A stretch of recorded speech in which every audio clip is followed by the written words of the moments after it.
Acts chapter 22, give me from verse, Acts 22 from verse 12. Give me from verse 12 so that we can understand and follow in the progression of revelation. This is a testimony that Apostle Paul tells. This is a story he never finished telling. The story of his encounter with Jesus Christ. All right?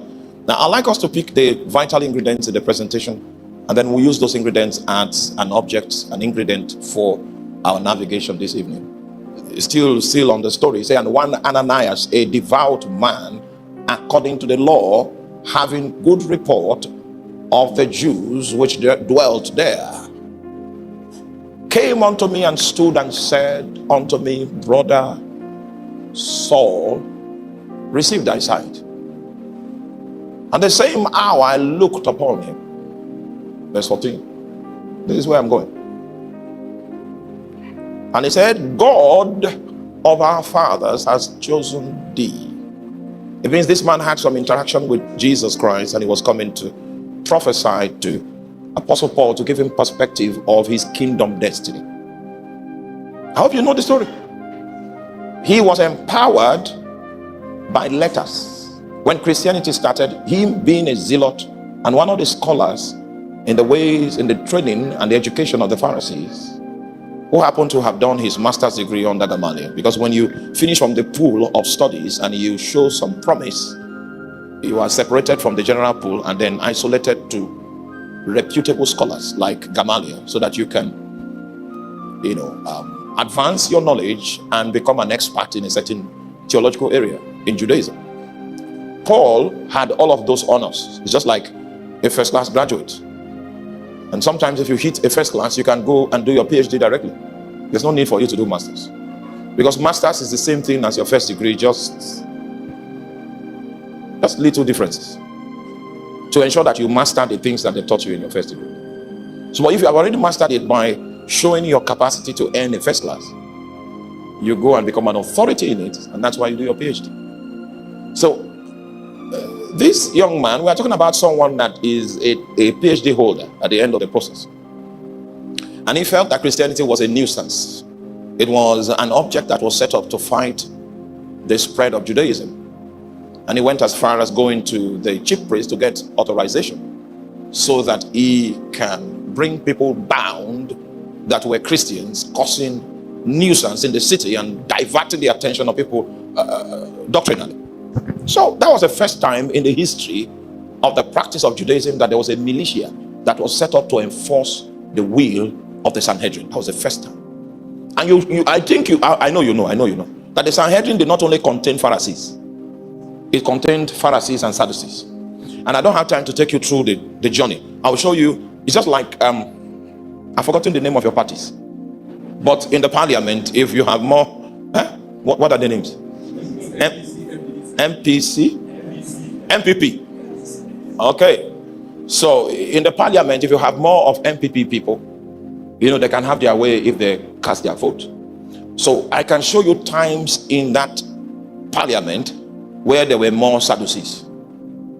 I can also show you times in that parliament where there were more Pharisees, because the parliament went the way of the Pharisees. So you can imagine that it was the Pharisees that had the upper hand when they set up the militia to enforce Judaism.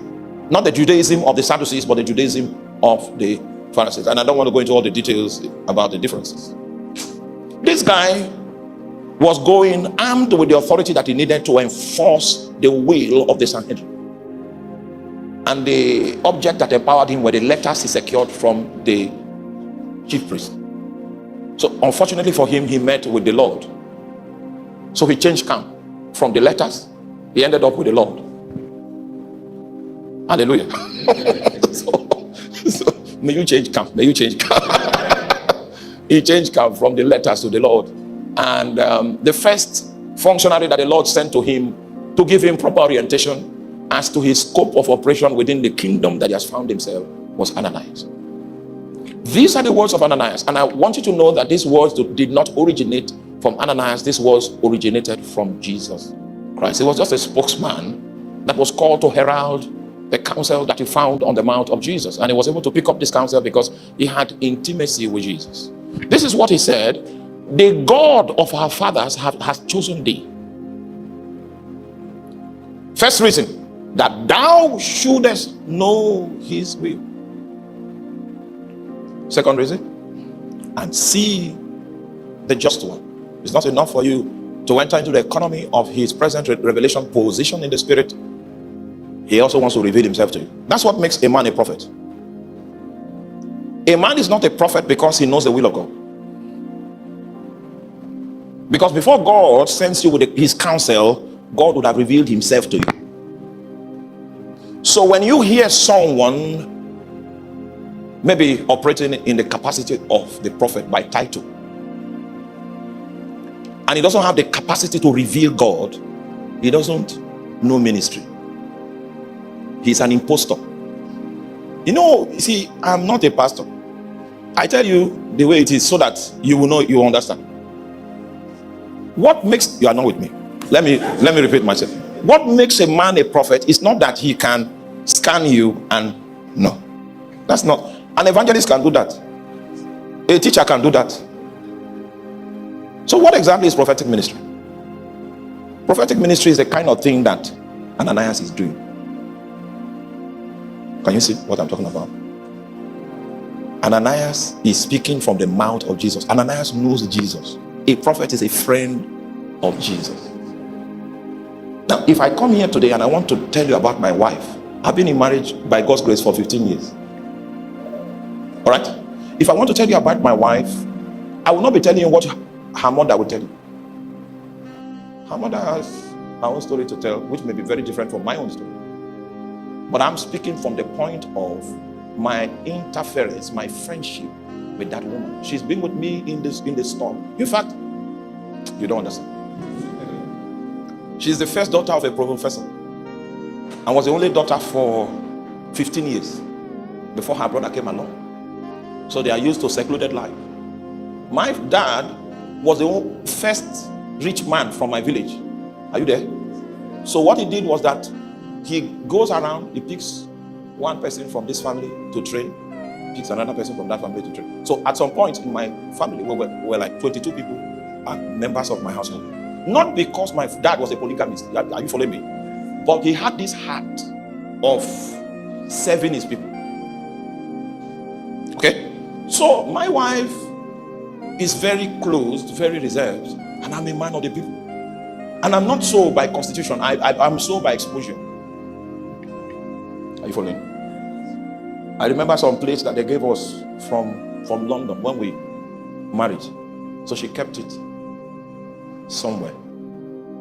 The plate has name. It has a name. Wedges. I think they call it wedges also. Then there was this lady in the house that time. We later discovered it was a demon. She was possessed. But the demon moves her in the night to where those plates are. And then in the middle of the night, you hear. That was how those plates broke one by one until the entire inventory was consumed. It was later we detected that an evil spirit was behind it. May the Lord give you understanding. So you can imagine these two different kind of people, one very close, and in fact, when I married her, I'm like my dad, so I brought people too. Married her into that confusion. So I can tell you, may the Lord give you understanding. I can tell you stories about how we grew. Today I have afflicted her with my ways that she can no longer live that secret life. She now likes people. It's a long story. See, the stories that I'm telling you now, the mother cannot tell you because they lived in a paneled house and she was upstairs. This one I'm telling you is a side of her that her mother never experienced. A prophet is a friend of Jesus. That is so, his business is intimacy with Jesus. But his ministry comes out of his intimacy with Jesus. So if a prophet begins to talk about his relationship with God and teach you about God, you will know God. When you see someone that doesn't have the dialect of God, running around with a gift, masquerading as a prophet, then we have a problem. This man's ministry was coming from the fountain of his intimacy with Jesus Christ. He said, the God of our fathers has chosen thee. You are a product of the grace of divine election. Whereas they need to elect people into the parliament, you were chosen from the throne above. And no man cannot make this ordination. You don't look like it. People might even call you a murderer. But the God of our fathers, what has he done? He has chosen you. Did you campaign? The other day somebody told me, okay, maybe I was the one that told somebody. I said, if it was an election, I would not win to qualify for the grace that God gave me. and so also you will not win. But he chose you. So that was the first insight that this man brings. And from when the Old Testament closed, this is the first man that ever spoke about receiving a message from the God of their fathers. This is the first man. Okay? He said, he has chosen you that you should know his will. He has chosen you that you should see the just one. He has chosen you that you should hear words from his mouth. So this is the intention of God. I've chosen you. So I'm telling you now that he chose you so that you can know his will. He chose you so that he will no longer be a stranger to you, but you'll be able to see him and build intimacy with him. He chose you so that you can hear words from his mouth. That's the package that God has for every New Testament believer. But I need to show you how to actualize this possibility, which is God's utmost desire for your life. So we're going to read it together again. And he said, 1, 2, go. And he said, the God of our fathers has chosen thee, that thou shouldest know his will, and see the righteous one, and hear words from his mouth. Okay. So now this is the objective. This is why we are studying. We want to find out what is the technology that is in the Bible that affords us the opportunity to come into this reality that God is desiring for each and every one of us. And you will know that before this time, Apostle Paul was in Judaism. Before this time, even though in Judaism was a product of an act of God. There was a certain revelation of God that gave birth to that, and God was moving into other things at this time. Are you with me? You're not with me.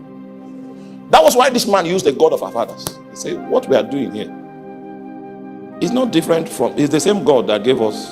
So this shook him seriously. That, you heard from the God of, yes. Say you are chosen. He wants you to know his will. He wants you to see the righteous one. He wants you to hear words from his mouth. Okay. All right, let's do something quickly. And what I want us to do is in the book of Genesis. We will take Abraham's life as a prototype. And we'll see how God led that man. You know, Abraham was an unbeliever. He was in the land of Ur the Chaldees. And God called him from his kindred, from his country, and from his father's house. Is that true? All right, so come with me quickly. In the book of Genesis, chapter 12.